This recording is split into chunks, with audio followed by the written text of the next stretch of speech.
Hello, it's Dr. Rhonda Johnson, and today is Monday, August 3rd, 2020.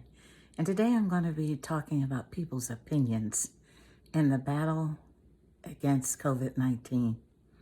Well, according to Dr. Deborah Birx, who is the coordinator of the White House Task Force on COVID-19, our country is in a new phase of this pandemic. According to Dr. Deborah Birx, we are in a phase of extraordinarily widespread transmission to both urban and rural areas. So to put this in plain language, COVID-19 is here, there, and everywhere, period. Now, in spite of all of this evidence and all these maps that are shown on television every day, some people still refuse to believe that something that they can't see can hurt them and cause all this damage. Now, I have never been in the military, but I have lots of friends, and I come from a proud family of veterans. And one of the phrases that they have used that I've heard many times is that to win a battle or to overcome an enemy, you have to know and understand your enemy. Or, for those folks that do not like the use of military terms, I'll switch to a sports analogy. To beat your opponent, you have to know the game they play. So, let's talk about this battle of lack of information, or I'm just going to say this word out loud, ignorance. You know, if we're going to overcome COVID-19 in the United States and in many places in the world, we're going to have to overcome the enemy of ignorance. Now, ignorance knows no age, no color, no gender, no socioeconomic status, no education. It's just plain old ignorance. So today I'm going to be talking about this and opinions. So everybody has an opinion. Do you have an opinion? I'm going to share some things that I've commonly heard or read.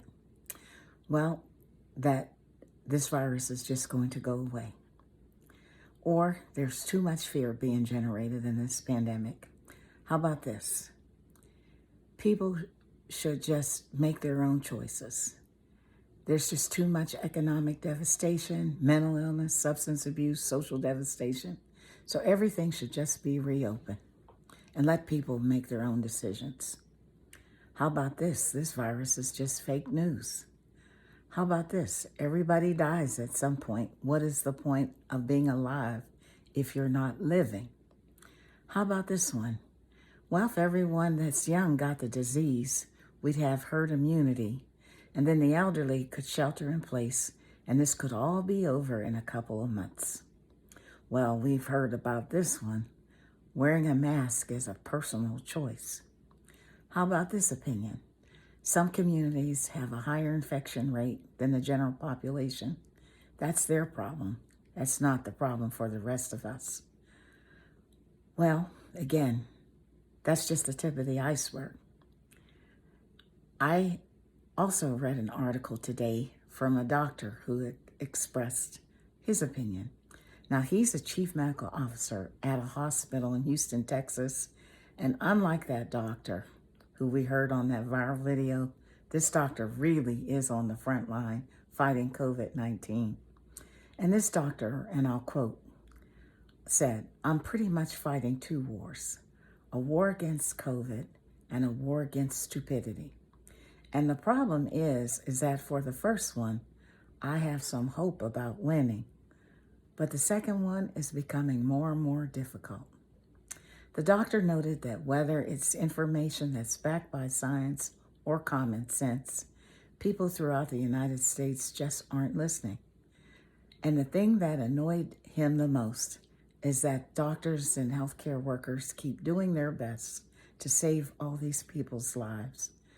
And then another group of people are just out there doing exactly what they've been told to do.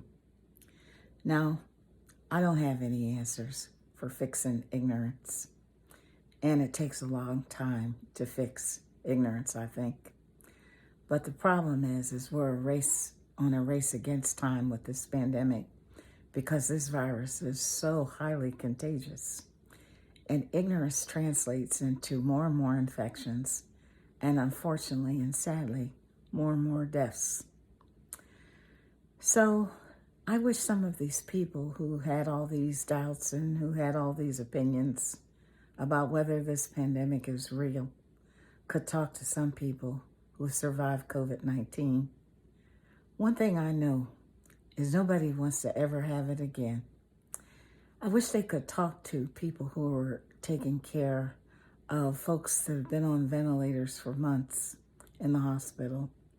I wish they could talk to patients who survive, but who are so weak and debilitated that they have to learn everything all over again, like how to walk and how to talk, how to dress themselves. I wish they could talk to the folks who have to rent the trucks as temporary morgues because they have no places to store all of the people's bodies who have passed away. I wish they could talk to the 300 plus children and staff at that Georgia YMCA overnight camp who just came down with COVID-19. Or maybe they could talk to the folks who play for professional sports leagues like Major League Baseball or NFL, who are seeing all these players who are getting infected with COVID-19. Battling this enemy is not easy. You know, we're all entitled to our opinion, and you may disagree with my choice of the word ignorance. Well, then substitute your own. You may disagree with the doctor's choice of the word stupidity. Well, then substitute your own. That's his opinion. I have talked to many people who are trying to practice safety precautions. They're wearing their masks, they're washing their hands, they're watching their distance, and they're being laughed at and shamed. I myself have had a few words referenced about my activities, but the one I will share is I was called the COVID police. I heard a doctor speak at a conference that I'm attending virtually, and he said today, I was listening, that he's telling his patients that you have to forget about BC before COVID, because this is the way we have to live now if we want to survive. This is the new now. This is our new normal. So we have to realize that we're all in this together. We only have so many hospitals to take care of the sick. We only have so many ICU beds to take care of the critically ill. We only have so many testing kits to diagnose with people with COVID-19. We are seeing supply shortages of almost everything, from household products that we didn't even think twice about, such as toilet paper or Lysol. We're paying ever-increasing prices for poultry and groceries. We're seeing record numbers of bankruptcies and closures. If we're ever going to get out from this pandemic, we have to work together. You know, the biopharmaceutical community, they're working together in an unprecedented collaboration to offer therapeutics to combat COVID-19 in sick people and to offer and develop a vaccine.